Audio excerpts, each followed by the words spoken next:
CNBC did an article, headline reads, 50% of workers are burned out, and productivity paranoia is making it worse. So let me tell you what productivity paranoia is, George. I've never heard of this term. I know. Do I have it? I don't know. I'm paranoid. No, you're paranoid in general. That's true. But productivity paranoia is the position that companies via managers and leaders are taking with the people that work for them. And the idea is this is specifically related to remote workers and hybrid workers. Remote, full-time remote, or the hybrid workers spending some time in the office and then some time remote. And so you were seeing it with keystroke tracking on your keyboard. I've heard about that. Monitoring your key fob, on the days you're supposed to be in. Softwares that we reported one story of a lady who got fired because she cooked something in her kitchen and her computer was spying on her. She was working in her kitchen at home, and she was in a phone-related job where she had to make a certain amount of phone calls, and she had her computer open, and the computer software, they were able to have access to it, and they were watching her on the camera cook something in her own kitchen. Okay? Cook a meal for lunch. I didn't know it was legal to run the camera without your knowledge. This is just a real-life situation. I reported on this story. This is a big trend on TikTok. So the lady got fired over it, and they were spying on her in her own home. Okay? So this is the productivity paranoia. So, hey, we don't see you. We don't hear you. Are you working the hours that we say you're supposed to work? Okay? And then you've heard the terms, the Great Resignation, right, where we've had nearly 60 million people quit in the last 13 months. The number continues to truck along. September job report broke another record of people leaving their jobs.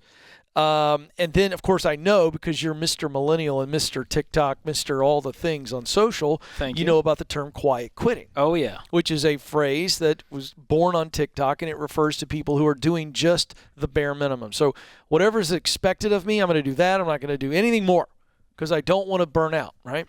And so you got all this going on. And the reality is that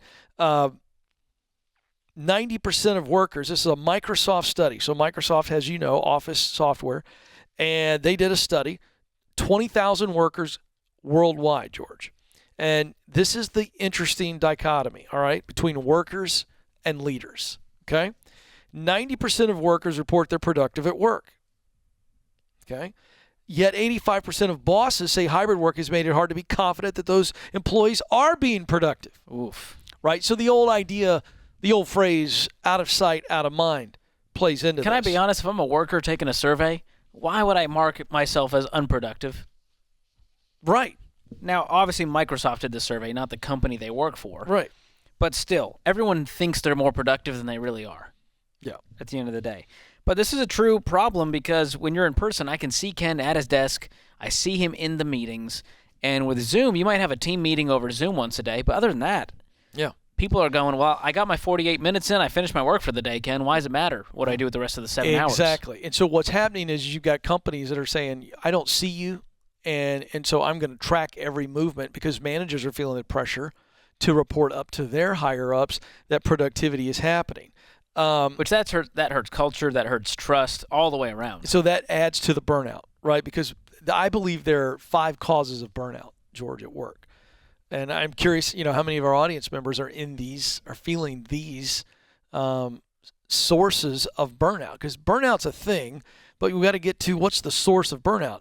One is a toxic workplace where there's a lot of gossip, backbiting, politics, lying going on, apathy, things of that nature. That's a very toxic environment. Then there's your overworked. You just feel like you're drowning the moment you pull into the parking lot. Then there is you don't feel recognized. You're overlooked. You're not getting opportunities for promotions. You feel like you're not seen or you're recognized for your work. Then there's just straight up boredom. You just have no challenge. And then the final factor that causes burnout is no purpose or meaning in the work. Like there's no juice. You don't love the work. The results of the work don't fire you up. So if you take all of that, plus you add in the fact that you feel like your boss is your nanny. You got Big Brother happening. Monitoring you, right? Like you're in the crib. Go to sleep, George. You know what I mean? That kind of thing. And I think that's all contributed to it. And one other piece of data from this study, this is not just a worker issue. This is a manager issue. Compared with in-person managers, hybrid bosses struggle more to trust their employees by a score of 49 to 36%. And then they say they have less visibility into their direct reports' work.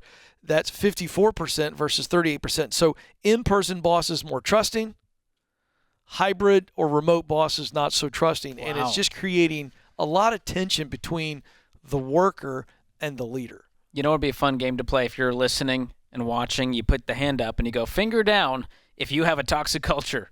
Finger down if you feel like you're overworked. Finger down if you feel overvalued. And if you're down to 2 fingers, it's time to peace out. Oh, George, did you think of that on the fly, George? Yeah, that is how my brain works. That's impressive. I was actively listening, but I was also going, that'd be a fun game. And that's a good game. So it works if you get down to 1 finger. 1 finger's a little different. That's it's a little bit different attitude. That's a spicy attitude. Different reply. If you're 4 out of 5 on that list, Ken, you got to go today. Yeah, it was absolutely right. And we're here to help with that. You know, Absolutely. Leaders from an EntreLeadership standpoint, we can help you in how you're communicating, how you're leading.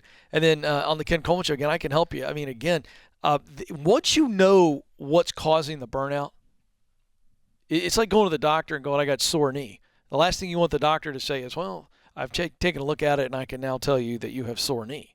That's not what you want. That's Dr. Coleman for you. Yeah, you want to know what's causing the soreness. Get to the root of it. Let's get to the root. And those 5 causes of burnout: toxic work environment, you're overworked, you're underappreciated, you're bored, or you have no meaning or purpose in the work.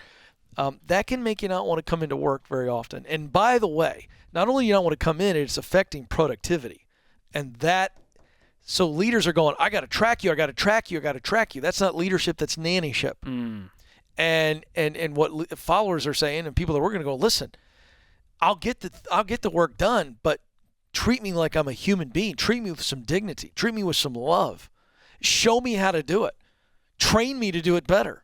That's great leadership. You know, so and Dave and I, we just released an EntreLeadership podcast this week, all about the difference between a boss and a leader.